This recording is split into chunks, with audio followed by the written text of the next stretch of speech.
If you think you've found your passion, how much are you willing to commit? How much are you willing to sacrifice? For some, it's a big house. For others, a nice boat. For Elizabeth, it's traveling to as many destinations as she can. And in 2023, she had planned to travel every month.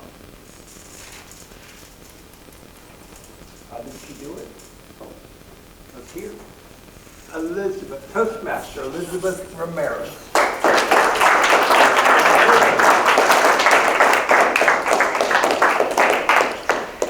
Have you ever been excited about something, but every corner you seem to turn, there's somebody that's planting a seed of doubt in you? And you begin to wonder, am I being foolish? Am I being selfish? Well, maybe they're right. Good morning, fellow Toastmasters and guests. I made a promise to myself this year that I was going to travel every month. That's right, every month.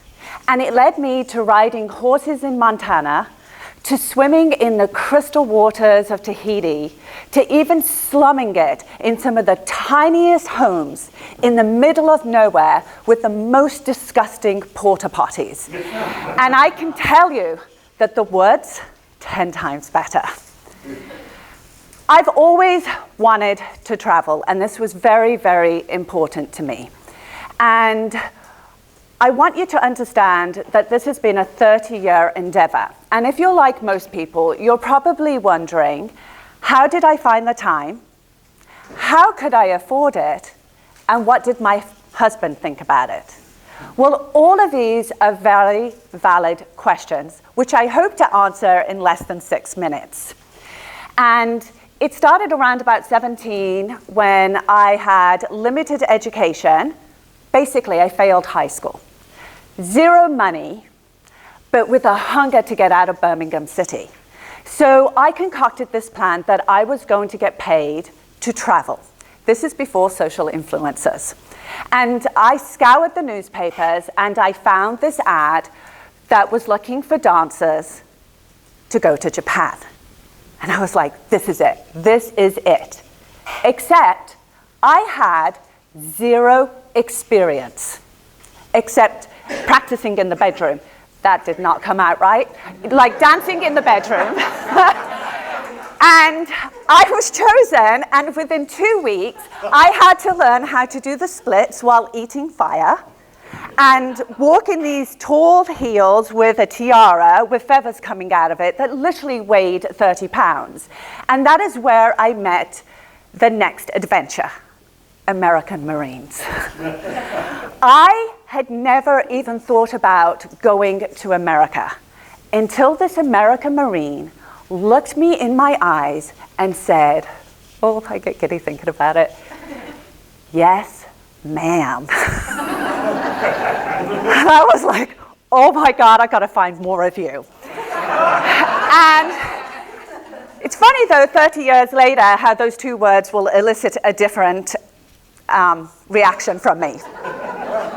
So again, limited education, 0 money, and did not want to go back to Birmingham. So I had to figure out a way how to get to America. So I became a nanny.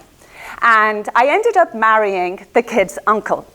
We'll talk about that in another speech. And 30 years, not 30 years, fast forward to my 30s, I'm now living in Greenwich, Connecticut. I'm married with 2 children.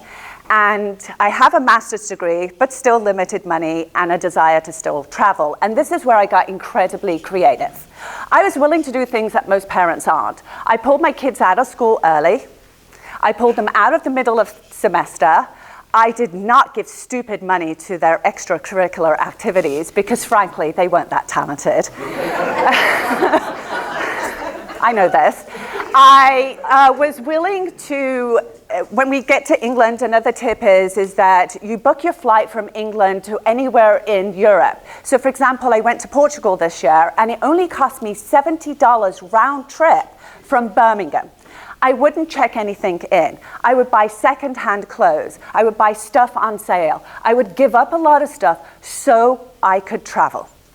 And then we moved to Florida. And I got another master's. I'm just saying. I got another master's, opened up my own practice so I could control my own time. And then COVID hit. Oh, it was brilliant. Because it allowed me to travel and get paid. I could continue to work and get paid for it. And it also taught me in many ways how to travel cheaply as well. For example, Iceland Air, guys, if you want to travel, go book your flight to anywhere in Europe, and they will allow you to stay in Iceland for up to 5 nights for free. I will not check anything in, as I said. So we then come into 2023, and this is the commitment I made. So hopefully you're getting an idea of what I had to do. And again, let me recap this to you. How did I do it? I made a commitment. I didn't know what I was going to do, but I made it. And I don't know where I'm going in November, but I'm going somewhere. How did I afford it? Have you guys heard of OnlyFans? Yeah, there's a thing for British redheads. Just kidding.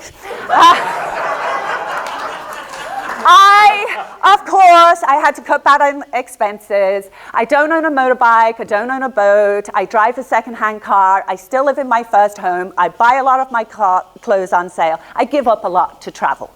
What does my husband think about it? Of course he's not happy. But he understands that this is my journey. But you know what's interesting? No one has asked me, what is my why? Why am I doing this? Well, frankly, it's my turn. It's my turn. And for those of you that are a similar age to me will understand, I'm in my last chapter of my life, of what I consider that. I have 35, maybe 40 years if I'm lucky. And I want to do as much as I can while I can. And I want to face all of my fears, not table topics, let's not go there, while I can do it. I love life, and Annalie, I love people. I like to smile, and I've learned a lot. And I just want to say that when it's my turn to go, I want to do so with a sense of satisfaction and discovery. Thank you.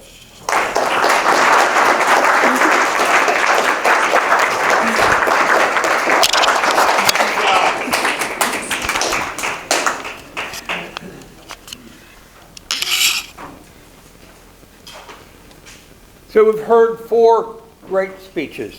Mr. Timer, did they all qualify?